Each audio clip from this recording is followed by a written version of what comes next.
चल ध्यान देना, अब यहाँ पे बात हो रही है पॉलिटिकल पार्टीज की। सेक्शन है 13 कैपिटल ए। पहले तो बोला पॉलिटिकल पार्टी होती क्या है?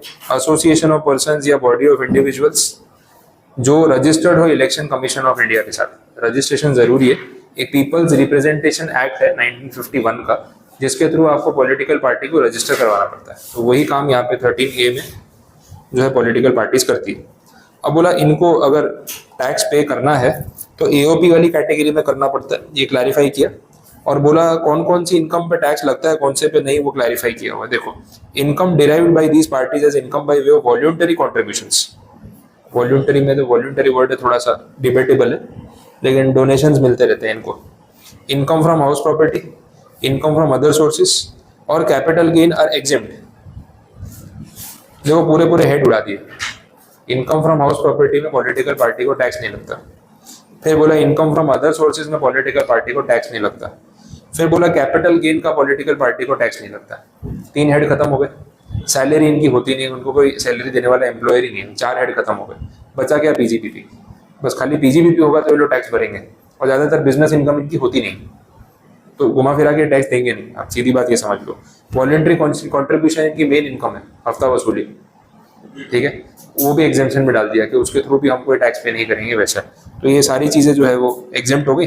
तो बचा ही क्या? फालतू में एक ही लाइन में लिख देते ना, हम कोई टैक्स पे नहीं करेंगे, खत्म। गोल गोल बात घुमा रहे हैं। फिर बोला नहीं नहीं, हम ये सब एग्जेम्पशन है ना कंडीशंस के बेसिस पे क्लेम कर रहे हैं, ऐसा नहीं है, हम भी कंडीशन फॉलो करते हैं। कंडीशन क्या है वो भी देख लो। बोला हम बुक्स ऑफ अकाउंट्स मेंटेन करेंगे, मेहरबानी। असेसिंग ऑफिसर हमारी इनकम कैलकुलेट करना चाहे तो कर सकता है, उसको अपनी नौकरी प्यारी हो तो करे, ठीक है। दूसरा, अगर हम वॉल्यूंटरी कॉन्ट्रीब्यूशन 20,000 रुपये से ऊपर लेते हैं किसी से, तो हम उसका रिकॉर्ड मेंटेन करेंगे। 19,999 पे नहीं करेंगे। तो सारे पेमेंट इनके 20,000 से नीचे ही आते हैं। और ये लिखा तो है 20,000 से ऊपर का चंदा आएगा, डोनेशन आएगा, तो देने वाले का पैन नंबर, नाम, वो सब नोट करेंगे, नहीं तो नहीं करेंगे। तो मंगाते हैं तो 15,000 17,000 के डिनोमिनेशन में एंट्रियाँ डाल देते हैं, खत्म हो गया। अब 20 लाख भी आया है तो 105 लोगों के नाम से डिवाइड कर दो, हो गया 20,000 से नीचे। किसी का पैन नंबर देने की जरूरत नहीं, तो घुमा फिरा के सारा ब्लैक मनी वाइट हो जाता है। अकाउंट्स ऑडिट होंगे बाय अ चार्टर्ड अकाउंटेंट। कौन सा चार्टर्ड अकाउंटेंट का ऑडिट करके उसके अंदर क्वेरी निकालेगा कि फ्रॉड हो रहा है? ये तो पॉसिबल नहीं है। पता चला उसकी डिग्री ही फ्रॉड साबित कर देंगे। फिर बोला अगर डोनेशन 2,000 रुपये से ऊपर आ रहा है तो उसको हम कैश में नहीं लेंगे, चलो ये तो ठीक है, चेक से लेंगे, लेकिन डेटा तभी मेंटेन करेंगे जब 20,000 से ऊपर जा रहा है, ठीक है। रिटर्न फाइलिंग की डेट तो वही है 139(1) वाली, वो तो कुछ प्रॉब्लम नहीं है। और पॉलिटिकल पार्टी की तरफ से रिटर्न पे साइन कौन करता है? Chief executive officer. तो ये सब बातें तो कॉमन है। फिर एक सिस्टम निकाला इलेक्टोरल ट्रस्ट। अब इलेक्टोरल ट्रस्ट का तो मैटर अभी सुप्रीम कोर्ट में भी चला था। इलेक्टोरल बॉन्ड्स की बात हो रही थी, सुप्रीम कोर्ट ने इलीगल डिक्लेयर कर दिया। इलेक्टोरल ट्रस्ट का जो सिस्टम गवर्नमेंट ने चलाया, ये सारा बीजेपी का काम है 2019 के बाद। इलेक्टोरल बॉन्ड्स के थ्रू इतना पैसा बटोरा है 12,000 करोड़। ये पैसा गवर्नमेंट ने इकट्ठा किया है बॉन्ड्स के थ्रू डोनेशन के नाम पे, और सारी कंपनीज की इन्वेस्टिगेशन की है। जिन जिन क्या इनकम टैक्स की रेट पड़ती है, उनका एवरेज है कि अगले 2-3 महीने में वो इलेक्टोरल बॉन्ड खरीद लेते हैं, मतलब सरकार को डोनेशन दे देते हैं, उसके 2-3 महीने बाद सारी इंक्वायरी खत्म हो जाती है। तो वसूली वाला काम है और कुछ नहीं। तो गवर्नमेंट ने क्या किया, बॉन्ड्स निकाले, इलेक्टोरल ट्रस्ट बनाया। इलेक्टोरल ट्रस्ट में मतलब ऐसा है कि मैं आपसे पैसा मांग रहा हूँ तो डायरेक्टली नहीं मांग रहा।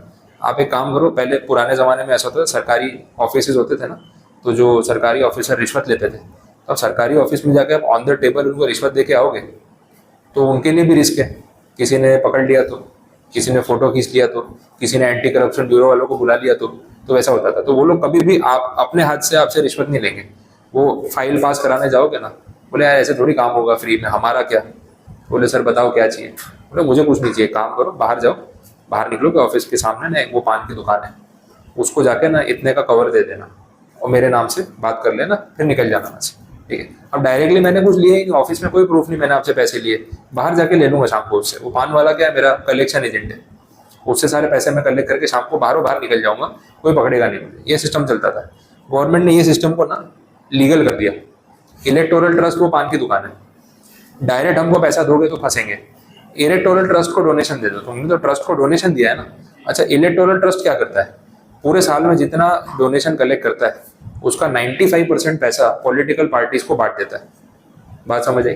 तो सीधा पैसा लेने के बदले बोला तुम इसको दे दो, हम इससे ले लेंगे बाद में, 95% हमें दे देना, 5% में अपना खर्चा चला लेना। इस तरीके से इलेक्टोरल ट्रस्ट को यहाँ पे सेटअप किया गया, और ट्रस्ट की इनकम भी पूरी एग्जेम्प्ट है क्योंकि ट्रस्ट है। समझ आ गया? वैसा है तो घुमा फिरा के पैसे अपनी जेब में डाल दिए। अभी इलेक्टोरल बॉन्ड बेचने चालू किए थे गवर्नमेंट ने, बोले आपको सरकार को चंदा देना है तो आप है ना कैश में मत दो, बोले ब्लैक मनी होता है, ये होता है, अच्छी अच्छी बातें की। इलेक्टोरल बॉन्ड के नाम पे पैसा दे दो, आप बॉन्ड खरीद लो, पैसा हमारे पास पहुंच जाएगा। एसबीआई में जाओ, एसबीआई को बोलो कि मुझे इलेक्टोरल बॉन्ड खरीदना है, और कौन सी पार्टी को पैसा देना है, तो बोला बीजेपी को देना है, तो वो बॉन्ड का पैसा बीजेपी के पास चला जाए। तो आपने तो व्हाइट मनी पे किया। हाँ, आपकी आइडेंटिटी डिस्क्लोज नहीं होगी कि किसने कितना पैसा दिया। अब ये मैटर 5 साल से चल रहा था।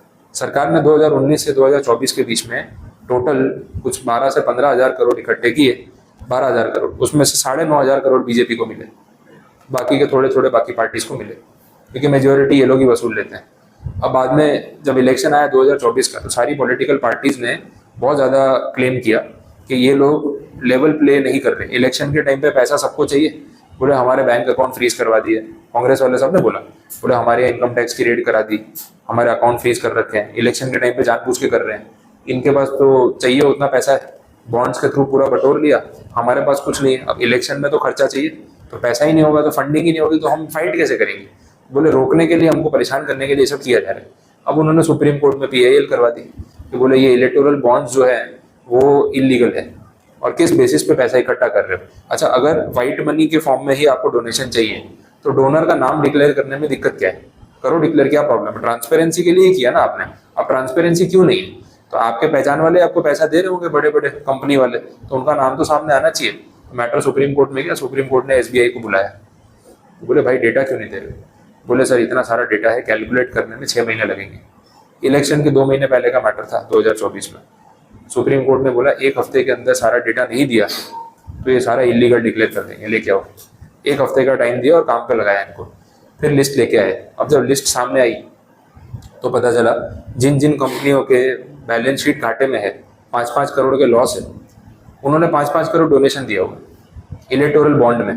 अब क्या लॉजिक है? जिसकी कंपनी घाटे में चल रही है वो डोनेशन कैसे दे रहा है? बात समझ आ रही? सारा शेल कंपनी वाला गेम है। अब ऑपोजिशन को एक्सपेक्टेशन थी कि अगर ये लिस्ट बाहर आती है तो इसमें अदानी अंबानी का नाम आएगा, पर अदानी अंबानी कोई कच्चे खिलाड़ी तो है नहीं कि ऐसे डायरेक्ट अपने अकाउंट से गूगल पे कर देंगे 5 करोड़ रुपए, घुमा घुमा के करते हैं। अब अंबानी की कंपनी का कोई एम्प्लॉय है, उसकी कोई कंपनी है, उसका कोई रिश्तेदार है, उसके अकाउंट से पेमेंट हुए हैं, अब लिंक निकालते रहो। अंबानी बोले मेरा नाम है ही नहीं लिस्ट में, मैंने कहाँ पैसे दिए, पर जिन्होंने दिए हैं उनका आप नेटवर्क निकालोगे तो कहीं ना कहीं मेरे से कनेक्टेड है, घुमा घुमा के पैसे दिए हुए हैं। तो जिनकी खुद की कमाई ही नहीं होती है, जिनकी औकात नहीं पैसे देने की, वो पैसे बांट रहे हैं। तो बोले जिन कंपनियों पे इनकम टैक्स की रेड पड़ी थी, एनफोर्समेंट डायरेक्टरेट पीछे पड़ा था, उन्होंने अगले महीने डोनेशन दिया 2-2 करोड़, 5-5 करोड़, 10-10 करोड़, और उसके 2 महीने बाद इंक्वायरी खत्म हो गई, उन्हें नहीं कुछ नहीं मिला। तो वसूली वाला काम चल रहा है वैसा। अब ये सब जब बाहर आया तो सुप्रीम कोर्ट ने बोला ये सारे इलेक्टोरल बॉन्ड इलीगल है, उसको बंद करो। बट तब तक ये इलेक्शन खत्म, और मीडिया ने कवरेज ही नहीं दिया इसको, क्योंकि गवर्नमेंट के अगेंस्ट है। तो मीडिया वालों को स्ट्रिक्ट बोल दिया था कि इसको ज़्यादा हाईलाइट करना नहीं है। सुप्रीम कोर्ट के ऑर्डर्स के बारे में भी न्यूज़ नहीं आती। इलेक्टोरल बॉन्ड में 9,000 करोड़ रुपए इलीगली वसूल लिए, उसकी न्यूज़ नहीं आती। कवरेज ही नहीं करने देते। कवरेज करोगे तो नौकरी चली जाएगी, करो जो करना है करो। तो इस वजह से इतना उस चीज़ को दबाया, तब तक इलेक्शन खत्म हो, और फिर बाद में मैटर ठंडा हो गया, अब कोई फायदा नहीं। तो ये सब चीज़ें, तो इलेक्टोरल ट्रस्ट जो है वो भी एक तरीके का थोड़ा सा शेडी अरेंजमेंट है गवर्नमेंट का, पैसा वसूल करने का, और ये सब चीज़ें चल रही है। ठीक है, चलो, तो ये चैप्टर यहाँ पे हो गया आपका। बस इतना रखते हैं, बाकी की चीज़ें जो है कल कंटिन्यू करेंगे।